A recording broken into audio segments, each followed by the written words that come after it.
যুক্তরাষ্ট্রের রাজনীতিতে যখন মূল্যস্ফীতি ও জীবনযাত্রার খরচ বড় ইস্যু হয়ে উঠেছে, ঠিক তখনই নতুন এক অর্থনৈতিক সুবাতাস সামনে এনেছে হোয়াইট হাউস।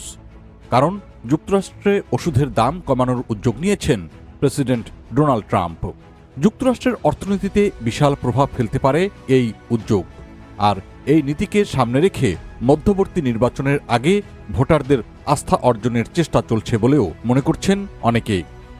ওয়াশিংটন থেকে প্রকাশিত তথ্য অনুযায়ী ডোনাল্ড ট্রাম্প প্রশাসনের ফার্মাসিউটিক্যালস কোম্পানিগুলোর সঙ্গে করা চুক্তিগুলো আগামী 10 বছরে প্রায় $529 বিলিয়ন সাশ্রয় করতে পারে।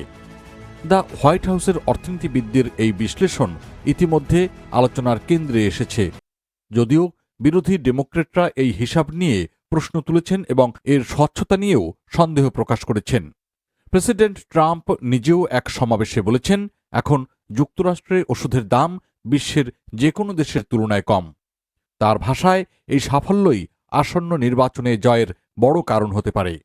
বিশেষ করে বয়স্ক নাগরিকদের জন্য ওষুধের খরচ কমানো একটি গুরুত্বপূর্ণ রাজনৈতিক বার্তা হিসেবে দেখা হচ্ছে। ট্রাম্প প্রশাসনের দাবি, এর ফলে শুধু সাধারণ মানুষ নয়, সরকারও বিপুল অর্থ সাশ্রয় করতে পারবে।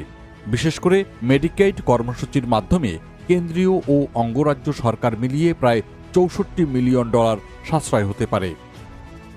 যদিও চুক্তিগুলোর বিস্তারিত এখনও প্রকাশ করা হয়নি, ফলে স্বাধীনভাবে এই হিসাব যাচাই করাও কঠিন। কংগ্রেশনাল বাজেট অফিস এর আগের এক বিশ্লেষণে বলেছিল, এই ধরনের নীতিতে ওষুধের দাম সাময়িকভাবে কমলেও দীর্ঘমেয়াদে কোম্পানিগুলো অন্যভাবে দাম সমন্বয় করে নিতে পারে। সমালোচকদের মতে, এই সাশ্রয়ের পুরো সুবিধা সরাসরি রোগীদের কাছে পৌঁছবে কিনা সেটি এখনও স্পষ্ট নয়। অনেক ক্ষেত্রে বিমা কাভারেজের কারণে রোগীরা আগেই কম দামে ওষুধ পান, ফলে এর বাস্তব প্রভাব নির্ভর করবে নীতির বাস্তবায়ন ও বাজারের প্রতিক্রিয়ার উপর।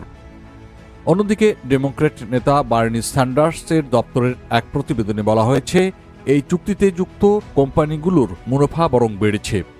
ফলে প্রশ্ন উঠেছে, আসলেই কি সাধারণ মানুষ লাভবান হচ্ছে, নাকি বড় কোম্পানিগুলোই বেশি সুবিধা পাচ্ছে? যদিও বিশ্লেষকরা বলছেন, বিশ্বজুড়ে অর্থনৈতিক অনিশ্চয়তার মধ্যে এই নীতি যুক্তরাষ্ট্রের স্বাস্থ্য খাতে বড় পরিবর্তন আনতে পারে, তবে এর কার্যকারিতা নিয়ে এখনও বিতর্ক শেষ হয়নি।